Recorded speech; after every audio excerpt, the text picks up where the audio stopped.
What's up, everybody? We're here. It's Charlie Five and Taylor Korn going live to recap Big Cat Weekend and everything that went down over the weekend. Taylor, this is a big night. So this is number one, my first live stream. So there's going to be some bugs I'm sure we're going to work out. But also, I'm a solo show, so typically it's just me. You're the second guest ever. You know what company you joined? It's pretty big. Hey, what an honor. What an So honor. it's Taylor Korn and Will Herring. That's the only two that's the only two guests I've ever had. So you're basically a legend already. So again, thanks for coming on and ready to talk about Big Cat Weekend. Just in general, what an electric weekend it was. All the commitments, all the kids that showed up. It was I can't remember a recruiting event like it maybe ever. It felt like the gift that keeps on giving. And it reminded me a little bit of Christmas morning. You open a gift and you're like, this is awesome. And then, Yeah, your siblings go, it's your turn again. You open another one, and you're like, okay, what a surprise. And let's keep this thing rolling. yeah, exactly. It's and then you go to your grandmother's house and you got gifts there, and then you go to your aunt's house after that and you got gifts there. It was a lot of fun, and it was kind of cool because they spaced it. I was worried because there was a lot of talk about a bunch of dudes that could the pop on Saturday, and I was afraid like how do you schedule that so everybody gets their own moment? But they really did it well. They spaced it out really well. They got the 2026 guys kind of out of the way, and then the 2025 guys went at the end. It was a lot of fun. It was a lot of fun. One thing that stood out to me, which I know on a lot of visits, this is probably typical, but there were a lot of pictures being posted on social media, obviously, and I think it was from their scavenger hunt that they did. Yeah. But seeing what I'm assuming were some of the players' little siblings there is something that I loved because those little kids, that's probably the highlight of their year, being able to be around all of these incredible athletes that they'll get to see on Friday nights at their brother's game, but being able to hang out with them in an environment like that is something that I love to see. Oh, for sure, for sure. And then I know a lot of them got to go to Freeze's house, and that was a big deal. And then all the, like you said, the different games. Some of the players were there hanging out. Overall, it was really cool in general. So I'm going to date myself a little bit, okay? So I remember I was in school for the very first Big Cat Weekend. Okay, so we didn't really know we didn't really know what to expect. It's Gene Chizik and Trooper Taylor and all these dudes bringing in guys like I think at one point in time there was the number 1, 2, and 3 running backs in the country were all here at the same time, which makes no sense whatsoever because there's no way they're all going to come to Auburn. But like randomly there was a post on a message board that says everybody's going out to Tumors. We went out to Tumors and they were like, it was kind of weird because nobody really knew what to do, but they're chanting people's names and rolling Tumors and stuff like that. And this blew that out of the water. And I think you've gotten better as it's gone on, but this one went over the top. And I don't know why. I feel like, Auburn was obviously one of the first to come up with the idea of having an event like this, but I don't know why you wouldn't, especially when you're having, you have so many players that are undecided and surrounding them with, obviously some guys that have already committed, but a lot that haven't, them getting to hang out together. If they're not, if they can't all make the same official visit weekend, they all can't go to the same game. I feel like that has to be so beneficial to say, hey, this could be your recruiting class. These could be the guys that you're practicing with and playing with for potentially 4 years, which has to Exactly. help. Exactly. I will say, I think a lot of folks have copied I think Big Cat Weekend was sort of the first. Florida used to do a Friday Night Lights event. That was kind of their big thing. And then when Big Cat Weekend started, that's whenever these late summer cookouts and barbecues and all these things started to really take off. And Big Cat sort of just become a brand. Hey, it's lasted through 3 head coaches. So that's kind of cool. It's on the 3rd head coach. And it's still doing really well. But let's talk about a little stuff that happened during Big Cat Weekend. Obviously, you had 5 commits on Saturday, which is probably the most in a single 24-hour period that's ever happened for Auburn. You had 3 2026 guys, 2 2025 guys, and you flipped a big Alabama commitment, which there's a big storyline in and of itself there, but let's dive into that one real quick because that one kind of came later in the day. Nobody's real, I guess, haven't really had a time to kind of recap it and dive in. But Antonio Coleman, 4-star defensive lineman from Saraland. Saraland, yeah, that's a comment just came in. Yes, there was a stretch limo at the time. There was a stretch limo and all this kind of wrapped limo thing, and it was crazy during the Trooper Taylor days. But yeah, Antonio Coleman commits, and this is his, I guess, technically his 4th commitment, and he's had 2 now to Alabama and Auburn, which is, I can see where people can be a little bit reticent, but I still think it's big to flip it, and I think he's probably here to stay. That's what I feel like a lot of the response after that was announced a little bit later yesterday afternoon was, okay, how much can we really trust this because of the saga that has happened with the flipping back. But him not being in Tuscaloosa today, obviously, That's big. I think should make a lot of people feel better about where this stands. And at some point, you would think that the coaching staff has to say, look, you've done this a couple times now. So, if this is where you want to be, then we're happy to have you. But let's cut the funny business, make your decision, and then let's stick with it. I would think. Yeah, that's a really fine line too, because like you want to get the kid, but at the same time, you got to be like, look, man, like you said, we'll take it. And this is kind of what I have been told and what I've heard behind the scenes is that, even after he flipped to Alabama, after he decommitted from Auburn and flipped to Alabama, he was still, I still may want to be in the class. I still may want to be here. And then I think we basically told him like, look, we're not doing that. It's you're either here and we're not visiting elsewhere, or you're not. If you want to sign with us in December, that's fine, but we're not going to play this back and forth game all season. We're not going to do this, get in this bidding war. We're not doing all this kind of stuff. And I think he came with the intentions to sell Hugh, which is funny. It's usually the opposite way. I think he came with the intention to sell Hugh on, hey, look, I want to be at Auburn and I'm going to prove it to you. You let me commit. I'm not going to go to Alabama's event, which nobody believed would happen. Everybody believed, even after he committed, we're going to go to Alabama's event. He's going to go to Alabama's event anyway, but he didn't. And I think that's a big step, I guess. He's kind of sticking to his word. So we'll see if that lasts. But I still think, a 4-star from Saraland, Mobile, that Mobile area, really starting to build that Mobile pipeline. It's big stuff.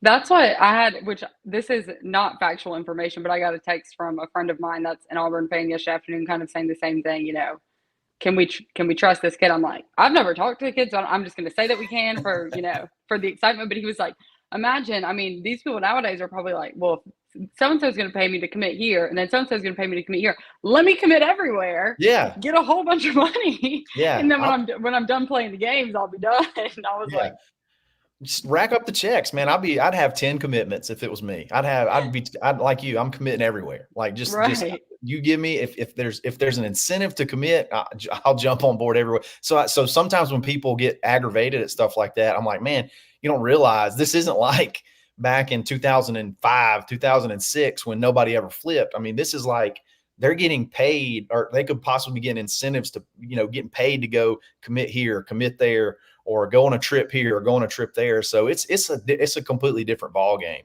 And this is what we've seen. I think though, with this Antonio Coleman deal, I think we're probably going to see him stick, at least for now. And you'd love to have this kid. I don't know if you've watched his huddle film, but it's almost comical. It is. It's abuse is what it is. I have a term, Taylor, called hulking super teens. He is a hulking super teen, and he blows people. Whoever's in front of him is in for a long night. So it's good to have big defensive linemen, keep stacking them up class by class, and glad to add that one.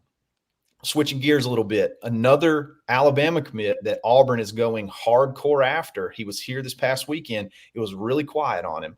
Was Derek Smith, and I think you and I talked about it. I think a lot of people thought he would have been in that line. I would honestly, when Antonio Coleman committed, I thought that would be Derek Smith. I was not expecting the Antonio Coleman commit, but Auburn's still working hard on this kid. He also did not attend Alabama's recruiting event today, at least based off of their beat writers reporting the people that attended. I guess he could have attended in secret, but at least publicly, they don't seem very happy about it. He comes to Auburn on Big Cat weekend, committed to Alabama, leaves, and does not go to Alabama's event. Could something be on the horizon there? I think it's something we definitely need to be paying attention to. Well, that's what I started to wonder after the Antonio Coleman flip. I wonder if that impacted Derek Smith. Do they want to do this in the same day? And at that point, I mean, I feel like Antonio Coleman was later in the afternoon, if I remember correctly. Yeah, so, he was.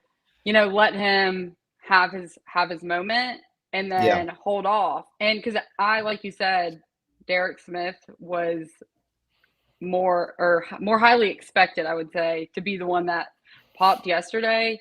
But I wonder if that has a little bit of impact. But again, him not being in Tuscaloosa today, why? Who knows? Yeah. But I feel like that says something for sure. For sure. I want to give a quick shout out, Smooth, in the comments. He's an Alabama fan, but I think he watches every one of these shows, and he's a very dedicated commenter. He just said great weekend for Auburn and Charlie 5. So Smooth, shout out, shout out to Smooth. He listens to every show, and he gets a little fiery in the comments too. It's a lot of fun. He stirs it up, but it's all in good fun. So so Derek Smith, he comes to Auburn. He goes to Alabama, or he does not go to Alabama. Again, he was on commit watch. Could it be on the horizon? I think this one could be coming to an end pretty soon. Obviously, don't have a date or anything like that, but I think Derek Smith could be joining this class here pretty quickly. I did a show several weeks back. I talked about how Auburn was still going to be pursuing 3 Alabama commitments. It's grown now.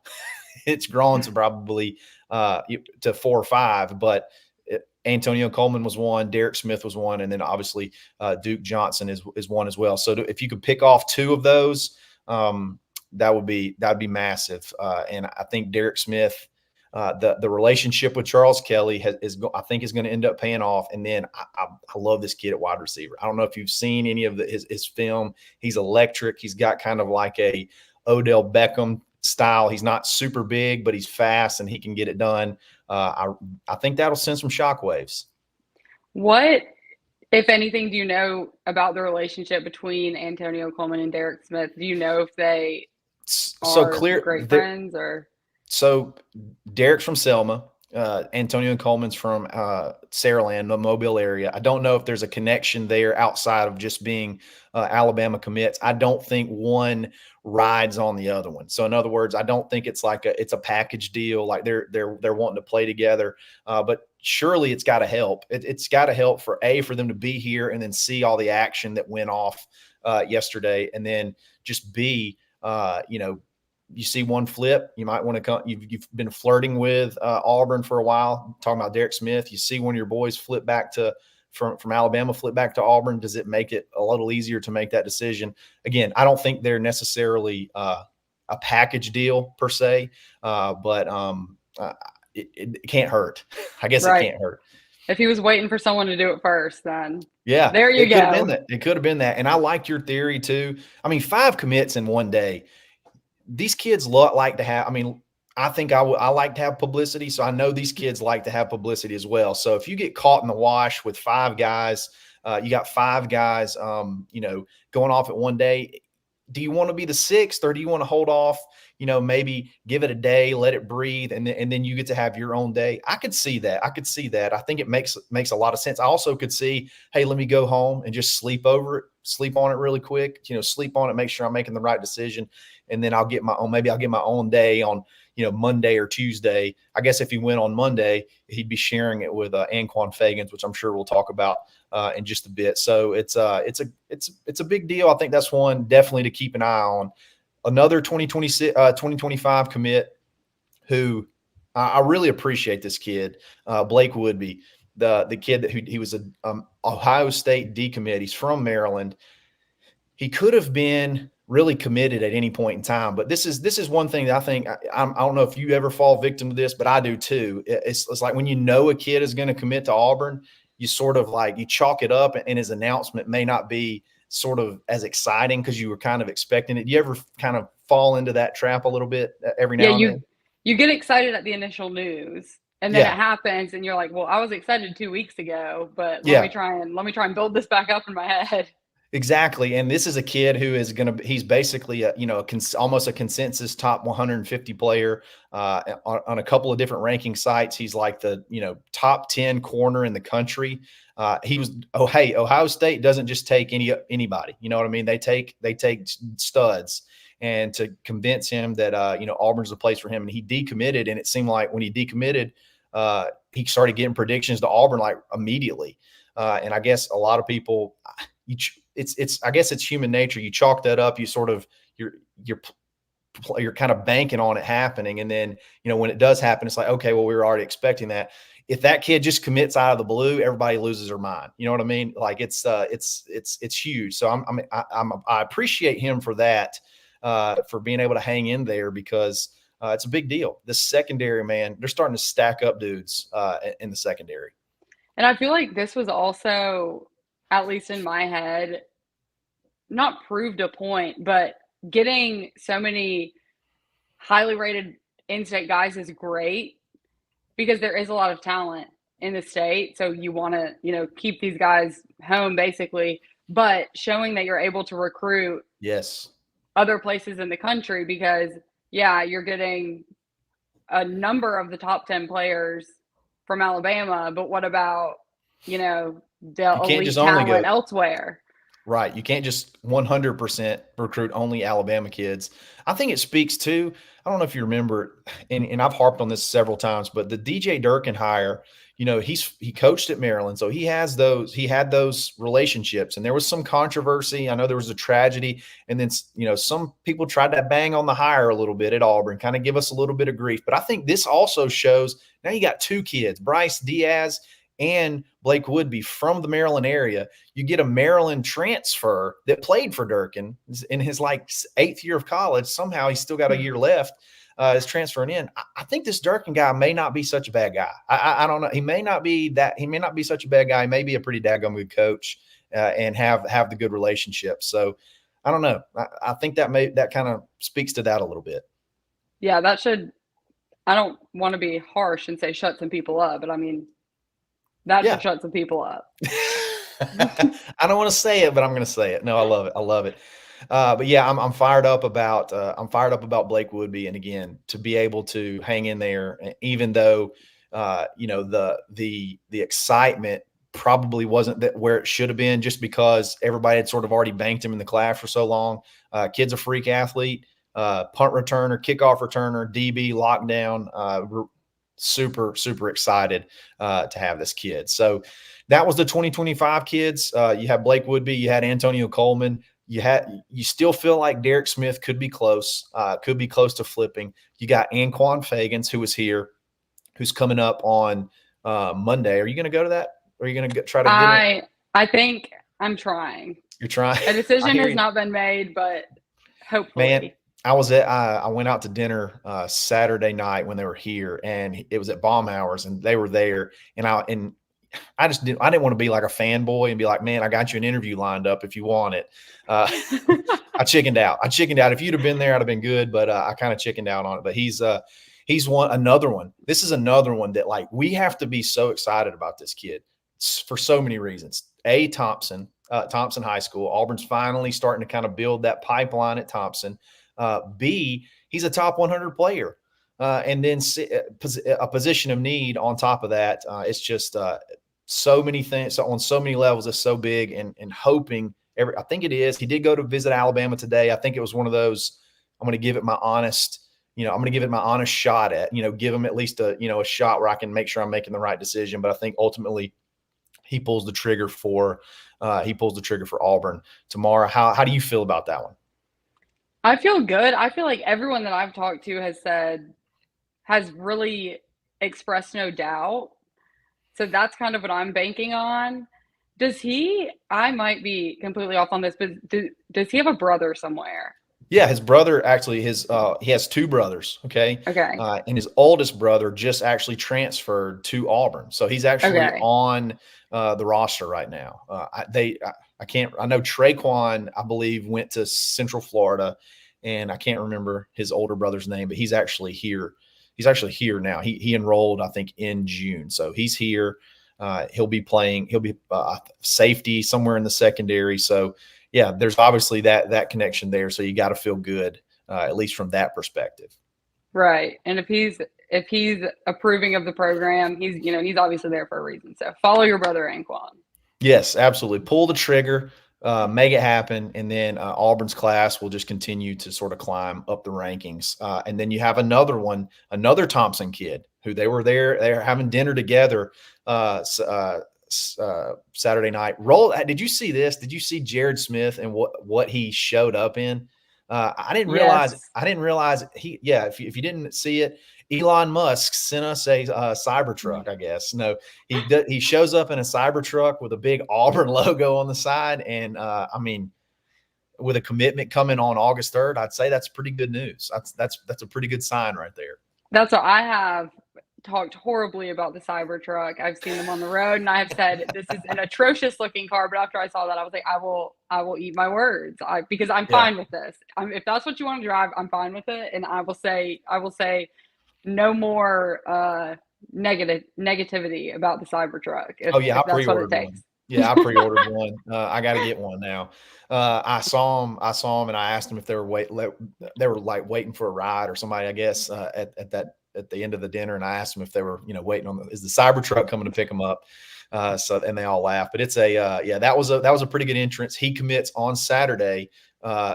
We assume Auburn, I think on 3 is going to have a big commitment day. There's going to be several, probably kind of like this, live sort of announcements, things like that, and they're going to go live. And I think he's going to be a part of that. So that's that's good publicity, and then B, hopefully he pulls the trigger, and that's a position of need too. And he's a monster. He is an absolute monster. He's every bit of 6'6", 240, 250 pounds, and again, just another guy from Thompson. Hey, did you see the punter? Got a punter from Thompson today. Evan McGuire's little brother. I forget his name, but it's going to be we're creating this Thompson pipeline. It's kind of fun. You're from Birmingham area, right? So, yes, I went to Vestavia, but Thompson. Okay. We hear a lot about Thompson football up here. So bring them all. Bring them all. Bring me all the Thompson kids. But yeah, so that's kind of the 2026 deal. I saw somebody ask a question. I'm going to pull it up really quick and kind of address it because I think it's sort of the big topic, I guess, is on quarterbacks.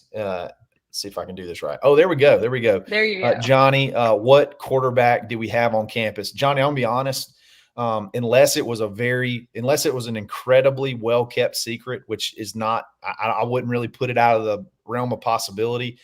You only had really 2 guys that we were looking at, is KJ Lacey and Deuce Knight. And I don't have any confirmation that either one of them made it in. And even if they did come in, one of them come in, I don't know that it's something with both of them being committed elsewhere. If they didn't leak it out, it's probably for a reason. So I don't know. I'm just going to have to go with what I know. And I don't know that we, had one in, but I think it's something that definitely need to talk, definitely wanted to address because I saw it come in. 2026 was the theme. 2026 commits was the theme. State of Alabama was the theme. And things got going really early with the first commitment of the day was from Hezekiah Harris. He will be a 5-star. People get mad at me because I call him a 5-star. He's the number 16 overall player in the country. Okay. So just because they haven't given out all 32 of the 5-stars, he's going to get one. 16 is inside 32. So he's going to be a 5-star, and he looks like a 5-star, plays like a 5-star. And that's another one, though. That's another one that's we kind of felt like it was going to happen for a while. So I don't know if people are as excited about this kid as they should be. Go ahead and give him his flowers. Give him his 5 stars and and let him have them. But this is one that I've heard you talk about a lot on your show, excitement about him, and hearing that he would most likely land at Auburn was something that excited you. And I've also heard basically everyone that I've heard talk about this kid has said he will be a 5-star. He will be a 5-star. So bringing in a 5-star in 2026 is, that's never a bad thing. But one thing that I saw a lot of question about and concern about is, okay, y'all are getting so excited about these 2026 commitments, but it's 2024 right now. Yeah. So, with the way that players are flipping, decommitting, recommitting, the madness of that, Sure. who knows where they'll be in 2 years. But my rationale behind that is I feel like play on field becomes so important with any Preach. future commit, That'll preach. because obviously they're committing. We haven't in the past few years shown anything very impressive on the field. Sure. But Especially offensively. and so bringing in this level of talent becomes more impressive in my eyes, whether it's a kid that's not graduating for 2 years or not. When you don't have incredible seasons, incredible records to sell in the recent past, I feel like that shows a lot about, the culture around the program. And if we can pull things together this season on the field, I feel like that will, who knows where we'll be in Sure. 2 years, 3 years, however many years. Yeah, start off 5-0 and see what happens at Auburn. It's going to get pretty nutty. My thing is, this is my thing. The recruiting schedules now are with the signing days in December and like people starting to take all their official visits early, like in the summer and committing in the summer, like that.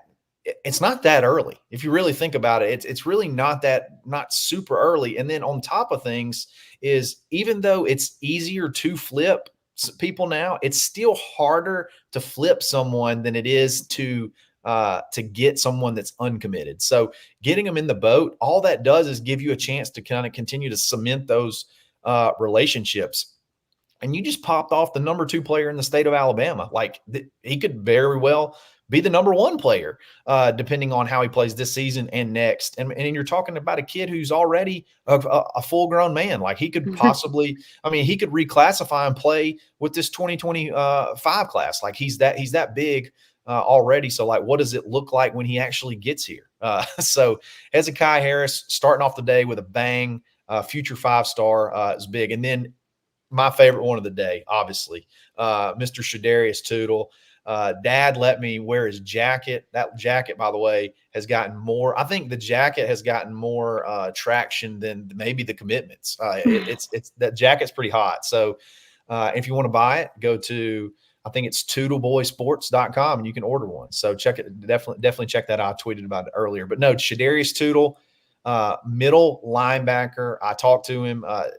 Cottage Hill High School Academy, something like that in Mobile. 6'3", 220, Taylor. 6'3", 220 at 16. Playing middle linebacker. Plays running back. Plays tight end. Does a little bit of everything. Pulls the trigger. Number 3 player in the state of Alabama. What's going on? What's going on? This train's rolling. This train's rolling, and I don't see it stopping anytime soon. And something else that stood out to me from your conversation with him, first, is he a little quiet? He's a little quiet. Okay, because he seemed soft-spoken, but what he was saying was exciting me. Yeah. And he said something about, Auburn's next national championship run is going to come from Mobile. And I was like, yes. That's say big more, words. Shadarius. Yes, say more. The number 1 player in that class is Tank Jones from Mobile. Antonio Coleman's obviously from Mobile. Auburn used to, back in the day, back before Saban was here, Auburn won a lot of battles in Mobile. Auburn had some hooks in some schools in Mobile, and a lot of Auburn successful, a lot of the Auburn greats were from that Mobile area. And for the longest time, it's been sort of shut. The door's been shut. So to be able to get back in there and land kids like this, and look, this is a kid. We may not, if we don't win a game, I feel like he's still going to be an Auburn Tiger. Like this dude loves Auburn. His family loves Auburn. And I'm very excited. I'm going to go. So he's in the same classification as the school I went to high school, and they play this year. And I'm going to definitely attend that game. So hopefully we'll get some good footage and stuff like that. But he's a stud. He's a stud. I've been excited about him for a while. He could be. This kid could be. You saw the picture of him standing next to me. He's an absolute beast. He's a definition of a hulking super team. But he'll be I mean, gosh, he could be 6'3", 6'4", 230-ish plus pounds when he steps on campus. I mean, we don't have a linebacker. I don't think we have a linebacker on the roster right now that's close to that size. That was something that stood out also. Well, his family loving Auburn. Great. That never hurts. But a question that I have, this was something that got brought up a lot after fans were so excited about Alvin Henderson committing, which I was able to have a conversation with him. I love him. He has a Yeah, great personality. that was a He's great great. interview. Yeah. I like him a lot, and he seems like he's putting a lot of effort towards recruiting, but he played the classification that he plays in high school. They're like, okay, Yeah. yeah, his stats, that's great, but who's he playing against? And Ryan Brown, they were talking about on the next round, and he said, these kids, no matter, playing 7A football doesn't make you better because just because you play 7A, and playing 1A football doesn't make you bad just because you play 1A. And he's running over whoever's put in front of him, so that's all he can do. So with Shadarius Tootle, I believe, is it 3A? Yeah, he's in 3A, yes. So is that of concern, quote unquote concern? Because I feel like that's just one of the things that gets brought up when you bring in these kids from smaller schools that have great stats, but they might not be playing super talent. Exactly. Well, look, I did a show on Alvin, and we talked about that. And like even last year, his video game number season that he put up, like there's still good teams at that level. And he played against 3 teams. I think he played against Leroy High School in the playoffs, who had multiple state championships. I think there was 3 teams that had like 15 state championships between them: Leroy, Maplesville, and I think it was Brantley.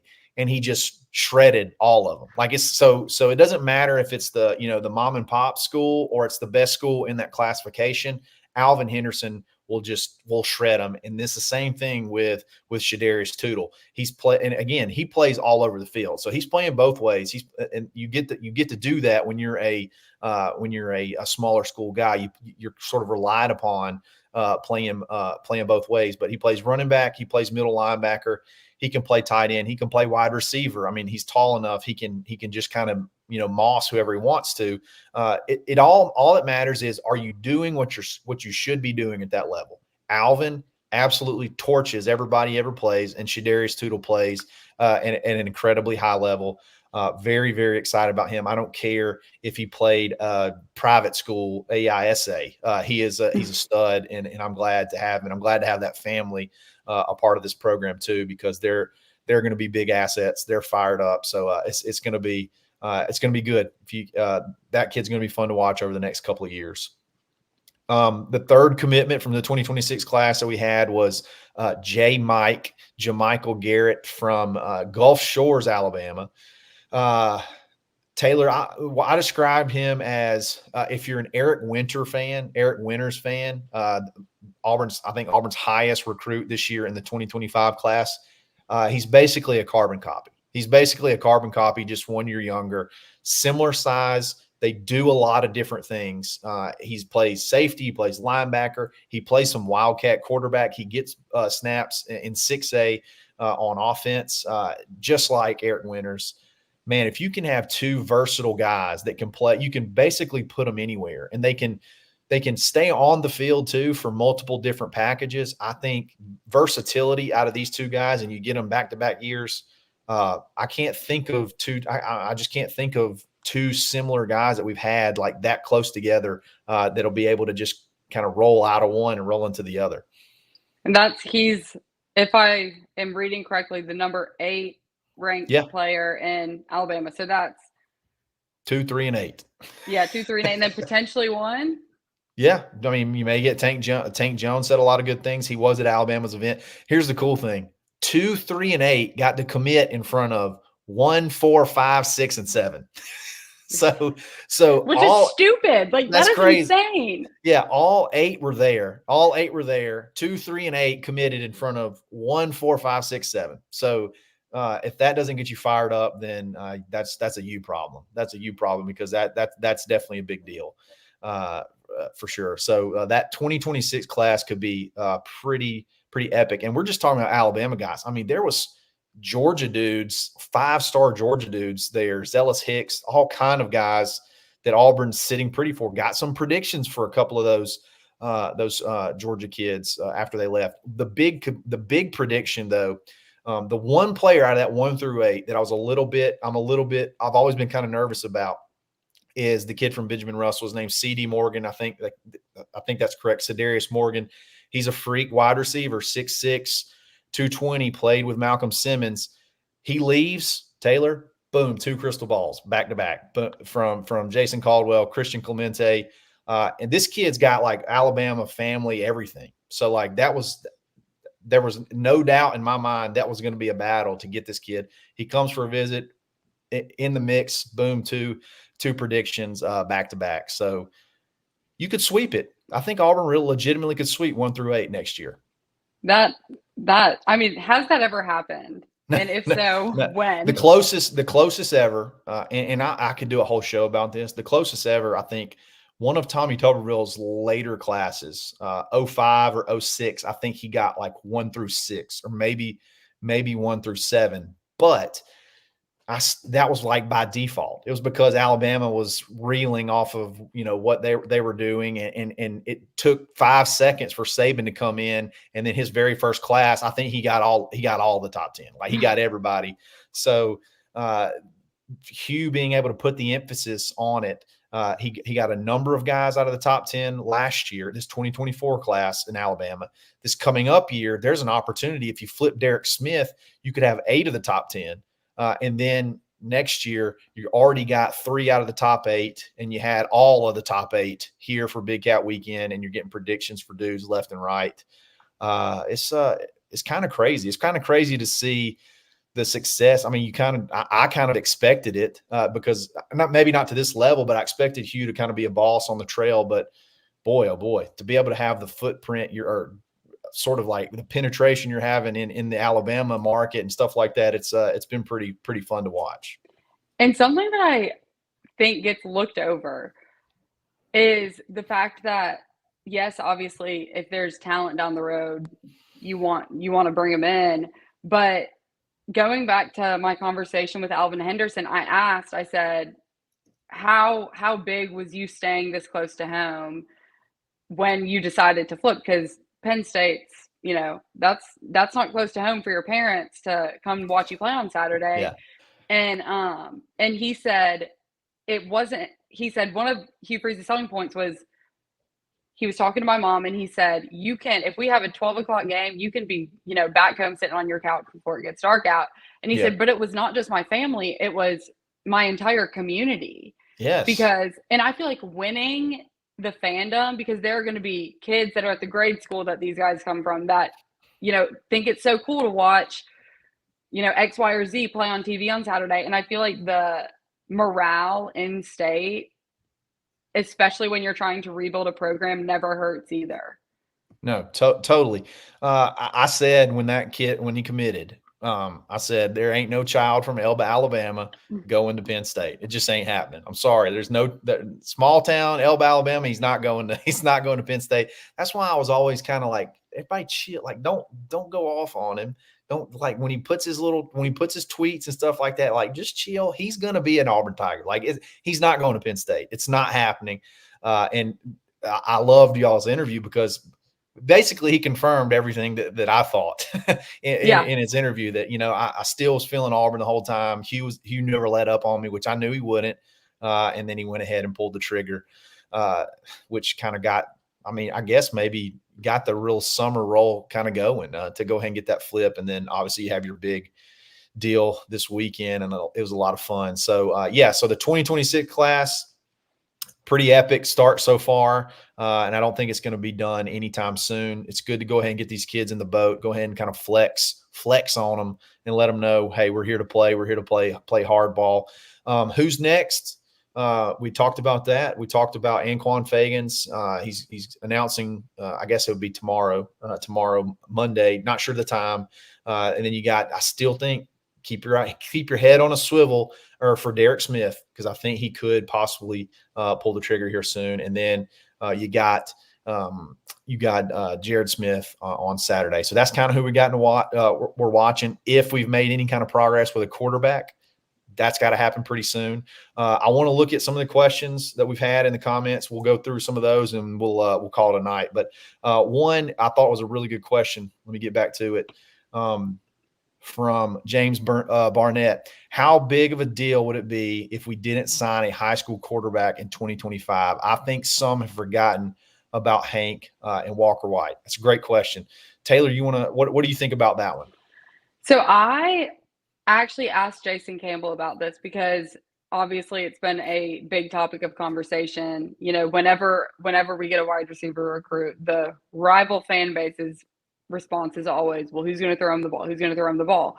And I thought Jason Campbell's response was, I mean, it makes a whole lot of sense. He said, the quarterbacks that are there, you know, they know that a quarterback is someone that you're going to bring in with every single class.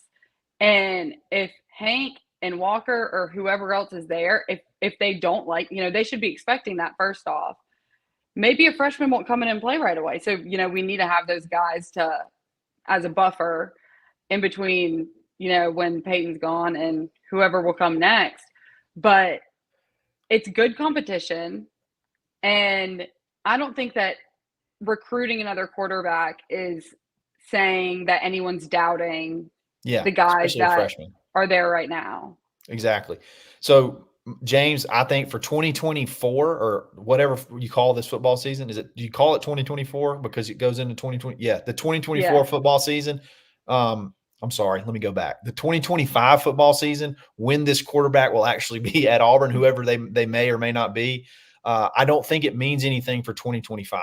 Okay, because you're either going to be it's either going to be Hank, it's going to be Walker White, or it'll be a portal guy. I don't think you're recruiting a high school kid now to be your starter next year. So from that standpoint, no, it's not a big deal. But in my opinion, you got to have a quarterback every year. You just have to.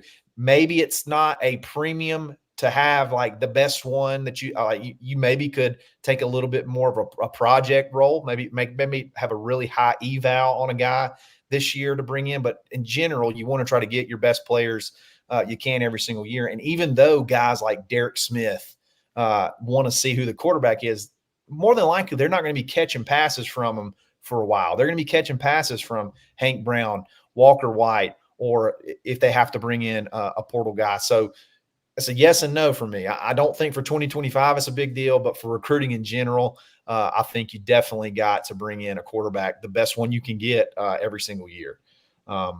So, yeah, I like that. That was a good question. Do you think Walker White takes over this year in 2024? Will Deist? What do you think about that one, Taylor?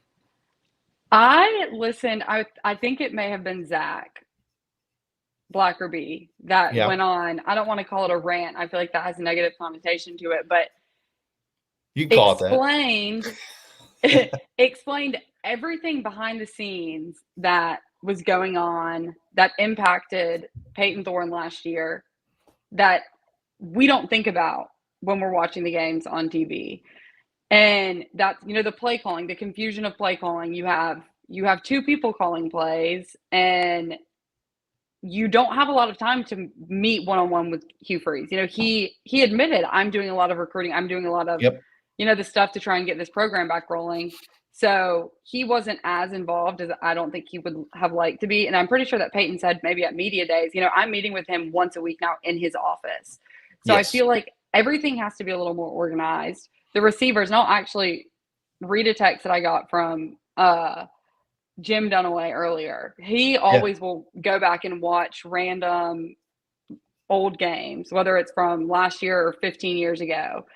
He'll go back and watch. And he texted me earlier this afternoon and said, watching UGA Auburn from last year, 27-20 Auburn ball late in Georgia territory. Wide receivers have dropped every pass.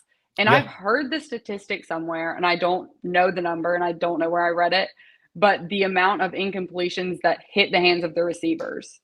I don't know what it is, but I think the talent that has been brought in around Peyton should make him, even if his talent, which it should have improved because, you know, everyone should improve over time.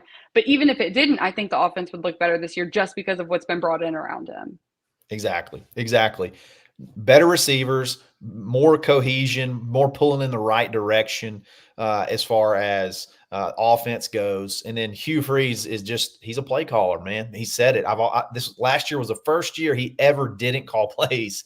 And I think there was a little stretch of games where he had to come in and kind of take over. But I think you're going to see, I think you're just going to see a much better offensive football team in general. So I think, saying that, I think Peyton Thorne is going to have a pretty good year. So I don't necessarily see Walker White taking over this year, but I can see some, I can see some better opportunities. I can see some better opportunities for Auburn to light up the scoreboard early on some of these lower opponents, and especially this first 5-game stretch. And Walker getting some really good snaps this year, and possibly working towards that big QB battle moving into 2025. So no, I don't think he takes over this year, but he's going to be one that's going to be hard to keep off the field eventually.